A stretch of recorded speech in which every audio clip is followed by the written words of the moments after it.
السلام علیکم ورونو دا چشتی آباد محله ده.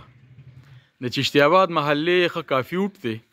د وټونو په وخت کې چې کم دی زمونږ سیاسي مشران چې څونه دي مونږ په جنازو کې مینو، په دې محله کې مینو، او د دې ټرانسفارمر تقریبا وشو نن 8 ورځې برابر شوې چې دا ټرانسفارمر چې کم دی خراب شوی دی. 15,000 روپۍ خرچه پرې راځي. دې ټرانسفارمر له مونږه د 100 ورځو کې تقریبا 8 زره 10 زره چې کم دی پیسې راغونډې کړو. ټیک هم که اوس په بیا 15,000 راځي، خو دلته رچا دونه وس نه کېږي چې یاره دا ټرانسفارمر ټیک کړي. لکه په دیاړۍ کې به یو سړی ټول دیاړي مار دی دلته، نو تر څو پورې به دلته چې کم دی دا پیسې راغونډېږي او دلته به چې کم دی دا ټرانسفارمر جوړېږي. نو دغه سیاسي خلکو ته، دغه نمایندګانو ته زموږ خوا ته چې مهرباني وکړئ، د خدای د قهر ویرېږئ. د خلکو نه تاسو وټونه اخیستي دي، راشئ او دا ټیک کړئ. یاره دلته ټول خلک په عذاب کې دي. دا ګنټه 2 بجلی راځي، د دې نه هم دا ټول خلک محرومه دي.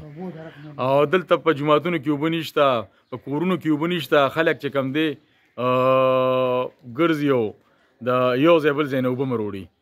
نو دغه سیاسي خلکو ته زمونږ خواسته چې مهرباني وکړئ، په دې عوامو باندې رحم وکړئ او لږ اړوال یې د الیکشن په وخت کې خو تاسو راځئ دلته چې کم دی ورونه ډبوئ، خو د هغې نه بعد تاسو بیا چا تپوس هم نه کوئ. نو دا ټرانسفارمر خراب دی. 15,000 10,000 روپۍ خرچه راځي. مهرباني وکړئ زما دغه عوامي نمایندګان ته خواست چې مهرباني وکړي او دې څه حل روباسئ. مننه.